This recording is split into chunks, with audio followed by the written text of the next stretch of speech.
What is up, Waffle Gang? I do hope you're well. My name is Mark, and today we're covering some more r/am I the butthole. If you want to skip the initial waffle, timestamps are in the description and along the timeline below. But if you are new here, please consider hitting that like, that subscribe, and maybe that notification bell too. Now, a huge thank you to each and every one of you for coming here, for taking the times out of your day to be here. It really does mean the world to me. As always, I really want you to know that, and I'm never going to stop saying that because, you know, I'm so thankful for it.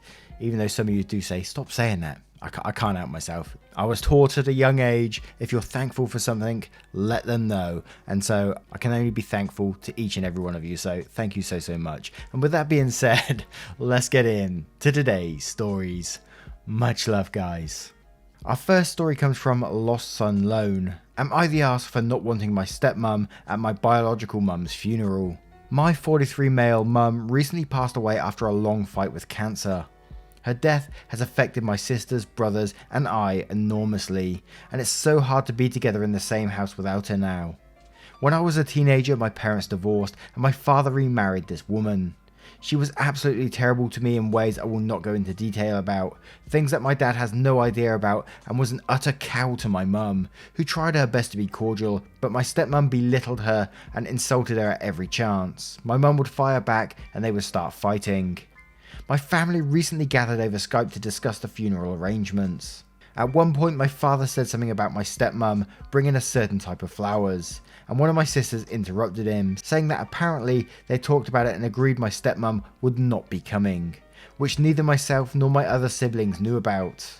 One of my brothers asked about what they were talking about, but my father didn't answer him directly, and instead told the same sister that it was cruel to not let his wife be there, both for him and her. It was starting to develop into an argument, and I jumped in and said that I didn't want her there either because our mum wouldn't have wanted her there.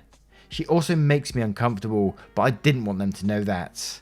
My father is very upset now and won't answer any calls or text. I don't really know what to think. Something that always stuck with me when my own mum passed away, and you know, before she passed away, she already said, we asked her what she wanted at her funeral and things like that, and she said she just wanted a very simple funeral unless we wanted anything different, because a funeral isn't for her. She's gone.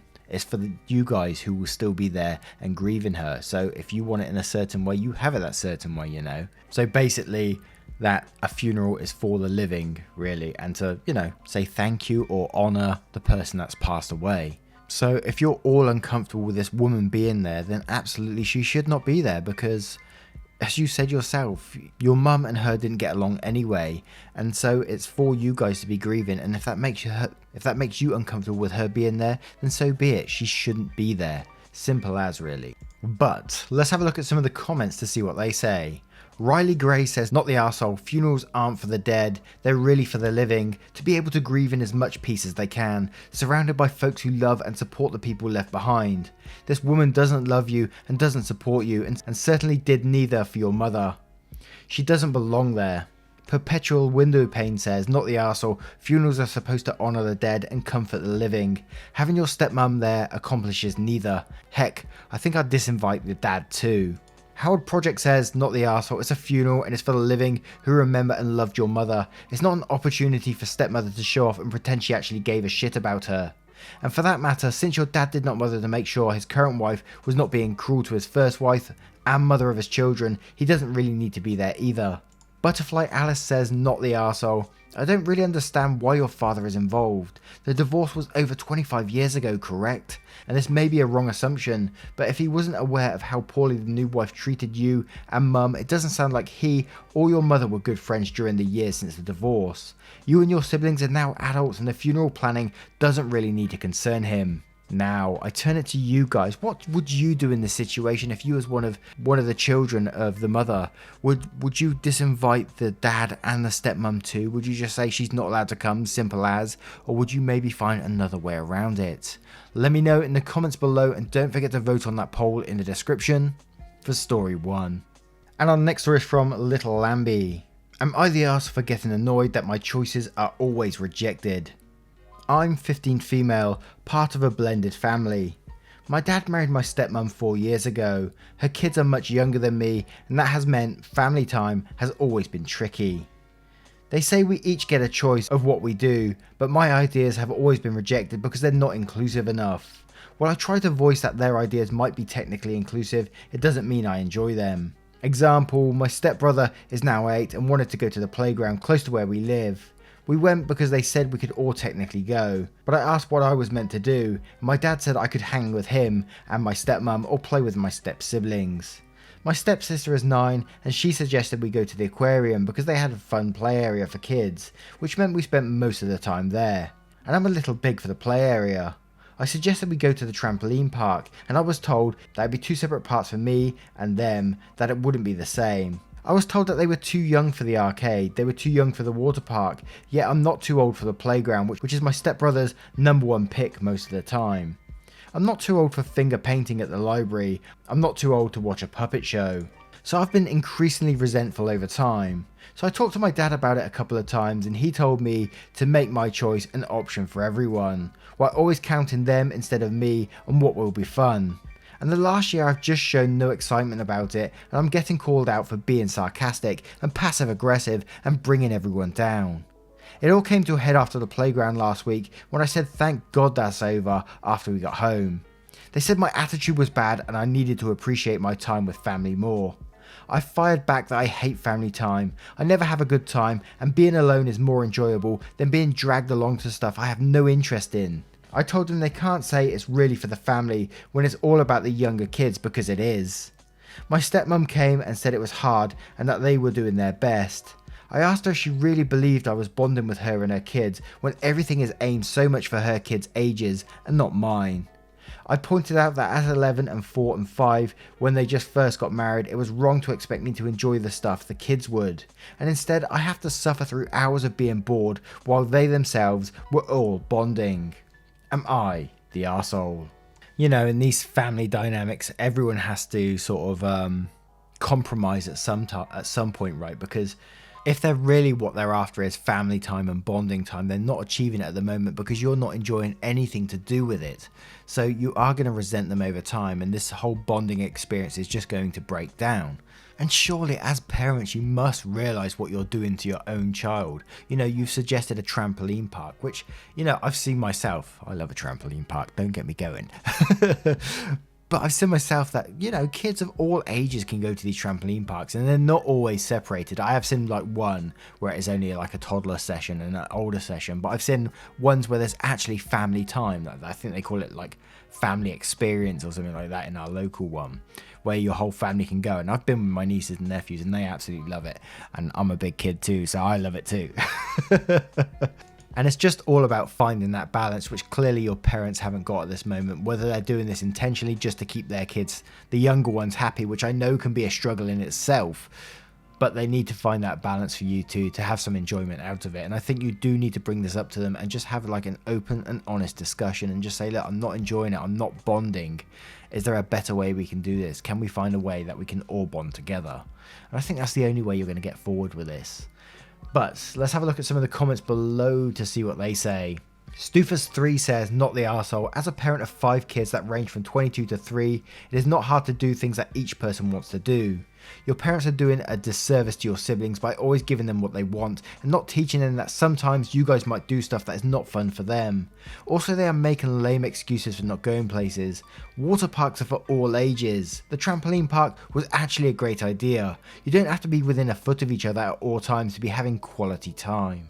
I Fart a Lot Too says, great name of course, you are pretty well spoken for a teenager and you have a valid point.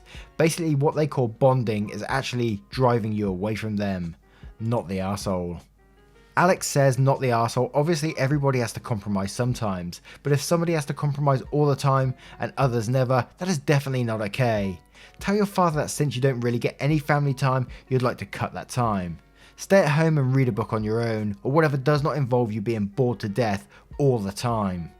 Bluebell says, not the arsehole. 7 and 8 is not too young for a water park or trampoline park. They should be making sure outings are fun for everyone. And Luawa says, not the arsehole, you explained it well here. If you explain this to them in the same way, they should understand. You're a teenager and no teenager wants to spend all their time doing little kid activities. If it were me, I'd put my foot down about not going. It may come with a punishment, but I think it's important to show your resolve. And Stoic Donkey says, not the arsehole, been in a similar situation.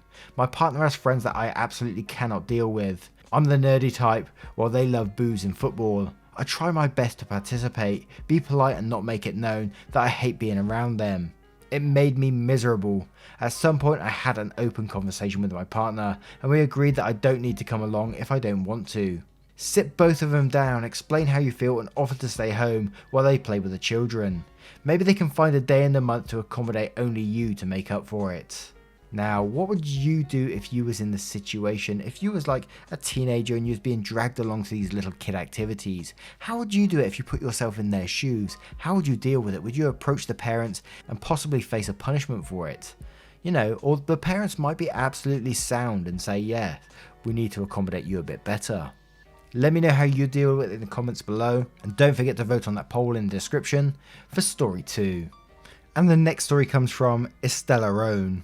Am I the arsehole for cremating my late husband against his family's wishes? This happened last year but has been brought up again. My late husband was born with a genetic condition and was not expected to live long into adulthood. We met when he was 24, married when he was 26, and at 27 he passed away. We were always pretty minimalistic and laid back, so his funeral plans were also very low key. He wished to be cremated, have the ashes spread, and have a very small outdoor ceremony. It was important to him that his funeral be low cost and eco-friendly. His family, including his parents and 4 siblings, were extremely unhappy about this. As devout Catholics, their belief states that bodies must be left intact after death. In their belief, as a person that has been cremated will not be allowed into heaven. His parents begged me to allow him to be buried in a Catholic cemetery and to have a mass with his funeral, even offering to pay for it, but I refused.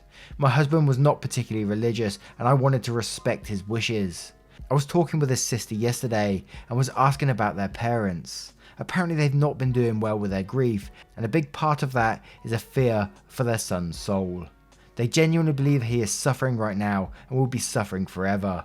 They deeply resent me for damning their son. My grief has lessened over the past year and now I wonder if I should have been more compromised, more with his family. I thought I was right to respect my husband's wishes, but now that his family are the ones suffering, I feel so much guilt. My husband was close with his family even if they disagreed on this. So am I the arsehole? Oh, this is a sad one because, you know, this is their son and they obviously love their son very much and they had a good relationship as well. But you as the partner was only respecting his wishes, your husband's wishes, which is totally valid. And I think you was totally right to do so. So you're definitely not the arsehole in this situation, but it's also sad for the family too. And I don't know too much about Catholic beliefs and I'm sure we're going to find out more in the comments below. But trying to put myself in someone's shoes who has such strong beliefs about like sort of heaven and all this kind of thing, I can imagine how heartbreaking it would be to think that might be happening to your own son. So in some ways I want to kind of turn it to a no one's the arsehole here because, you know, they're just concerned for their son's soul, as they put it, I guess. And if they're not putting any pressure on you or anything like that, I can't see them doing too much wrong. Obviously they put in this request, which would turn it to a no one the arsehole here in my opinion. But then again, you know, I did just look back at that post as well at the same time and it said they deeply resent me for damning their son. So again, I'm gonna switch back to my original thing and say you're not the arsehole in this situation, because obviously they're making you feel incredibly guilty for this too, which is just not on when you're only respecting your husband's wishes. But let's have a look at some of the comments below to see what they say, because this should be pretty interesting, I think. Cajun KC says, not the arsehole, I'm sorry for the loss of your husband. He made his wishes very clear. You followed those wishes. Since this was a long-term condition, I'm sure he had the same conversations with his parents. And OP replied to this saying he had discussed it with his parents and I don't think they believed he would go through with it. By the end they were also very in denial that he was going to die soon. I don't blame them for this, they are very soft and caring people.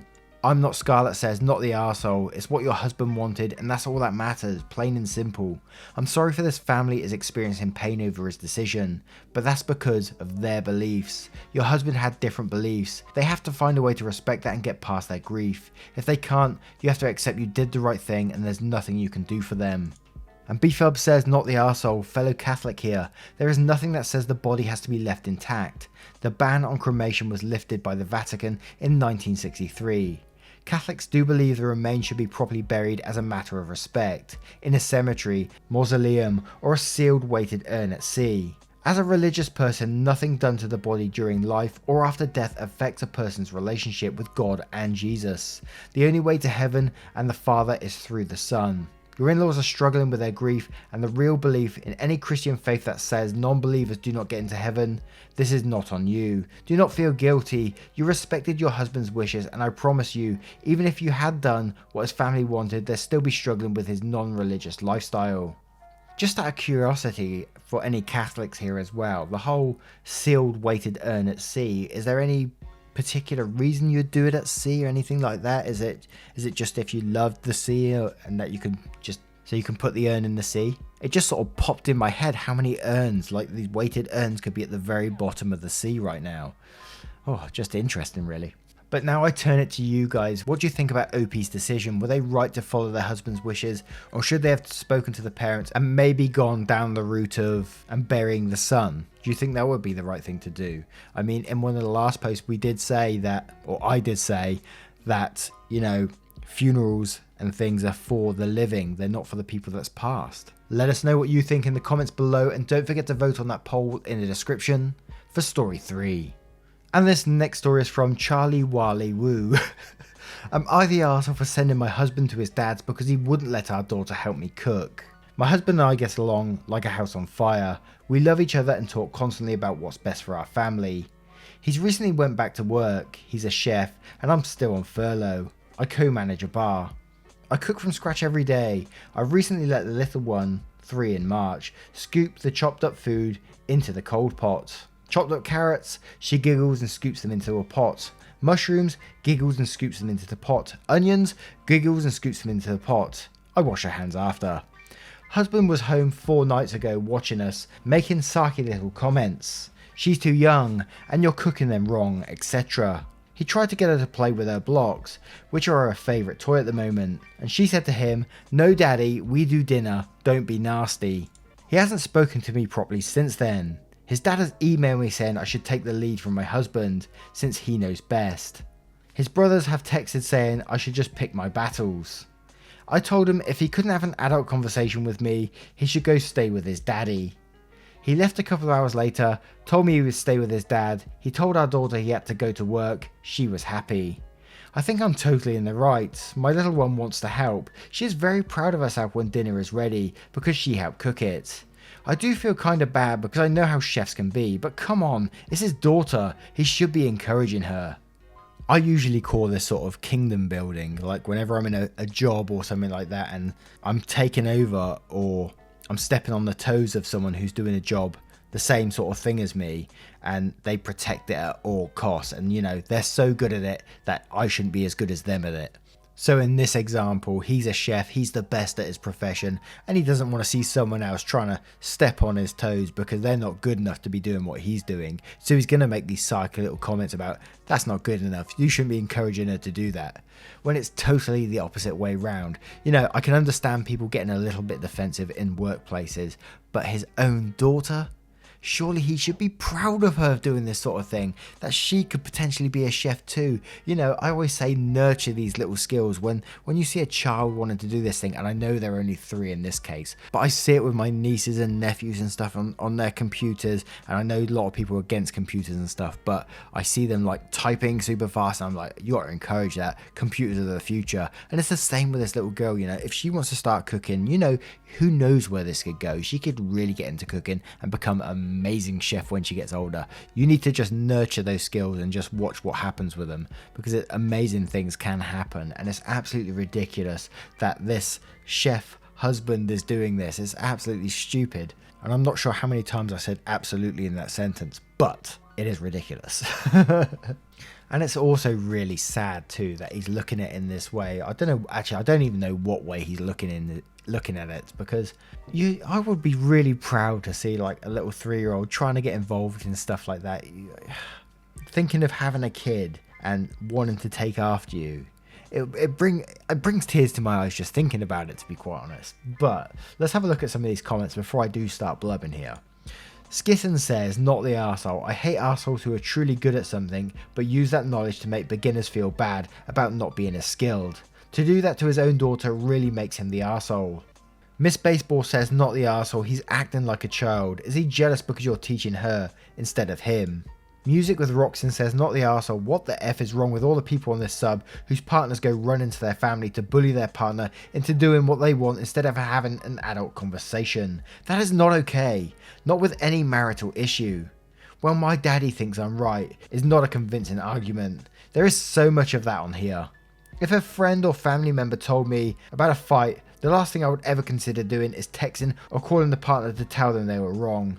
It is just so beyond the pale. Your husband needs to grow up. Cake is a Die says, not the arsehole. Wow, your husband is an arrogant chef. The whole point is doing things with someone else. It's wonderful that your daughter is helping to cook. Some of the fondest memories as a child are doing exactly what she is doing. Resolute Muse says, not the arsehole, let's break this down. Your husband has a mantrum over a 3-year-old putting carrots in a pot. Your husband ran to his dadums to tattle on you. Your husband tattled on you to his brothers. Your husband is encouraging a group bullying you. How fucking misogynistic by not stopping it. He's actively encouraging a toxic home life. Has he always been this high maintenance? This isn't about the carrots or the pot. This is about you not understanding your place in the world that is somewhere under the man of the house. You know the natural and rightful leader. Your husband needs an attitude adjustment that includes learning better communication, not running to other people to berate you with how wrong you are. I bet he gets into a snit whenever you don't agree with him. And I also bet if you look closely you'll find that in the past he's just easier to agree over silly little things for the sake of being the bigger person, aka the better doormat. Your daughter at 3 sees your husband's bad attitude very clearly. Kids don't come up with "don't be nasty" over a one-time thing. This is a pattern you need to see and address. Now, what do you guys think of this story? How do you think OP should deal with it? Let me know in the comments below. Now, once again, guys, thank you for the support just recently. As always, it's been absolutely amazing of you. And if you want to support in a different way, which I've been asked a couple of times just recently, there is YouTube membership with the join button down below, or you can head on over to Patreon with the link in the description and support there if you want to do so. But obviously, no pressure. We're in financial hard times at the moment, so always look after number one, which is yourself, of course. And I will see you in the next one. Much love, guys.